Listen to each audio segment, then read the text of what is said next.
Yan mga boss, after ko magbike, ito yung ginagawa ko dito sa bahay.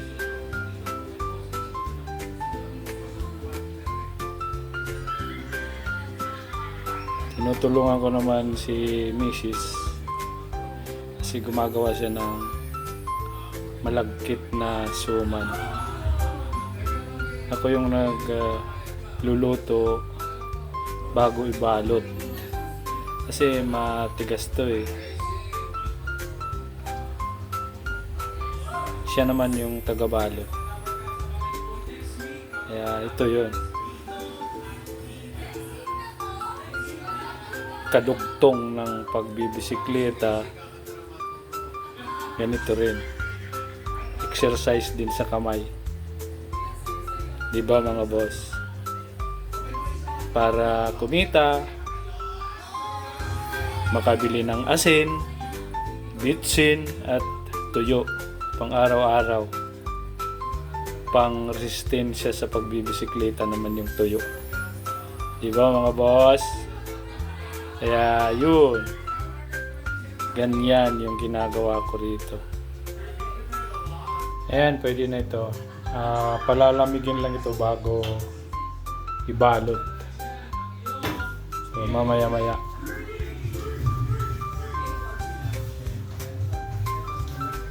Tatakpan lang muna natin ng dahon.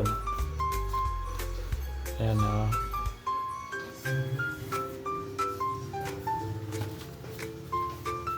Ayan.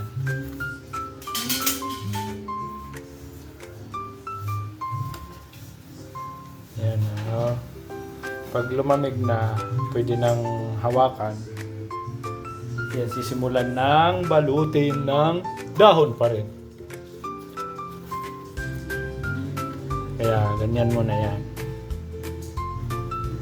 Kaya natin yan tinatakpan ng dahon. Kasi pag hindi tinakpan ng dahon, tinitigas yung ibabaw. Dahil sa hangin. Mamaya ulit, pag pwede nang hawakan, simulan na yung pagbabalot.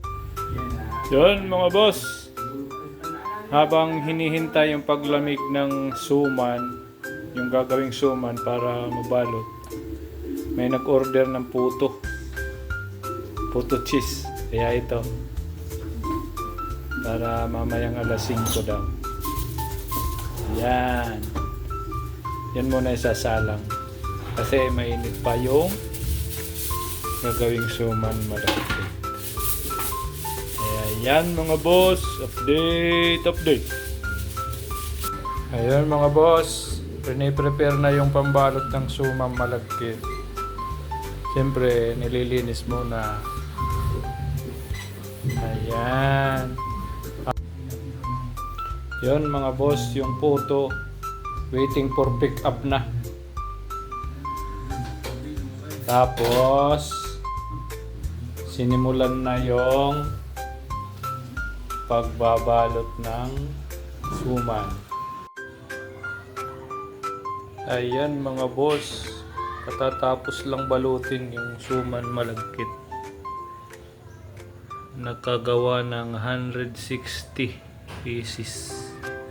Dito ko na ito pakukuluan sa labas sa steamer na malaki.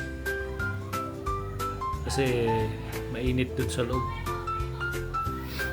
at hindi kaya ng isang medium na steamer yung 160 pieces. So dito siya sa pinakalulo ng mga steamer sa labas. So 2 hours to mga boss, 2 hours na pagpapakulog pag-i-steam.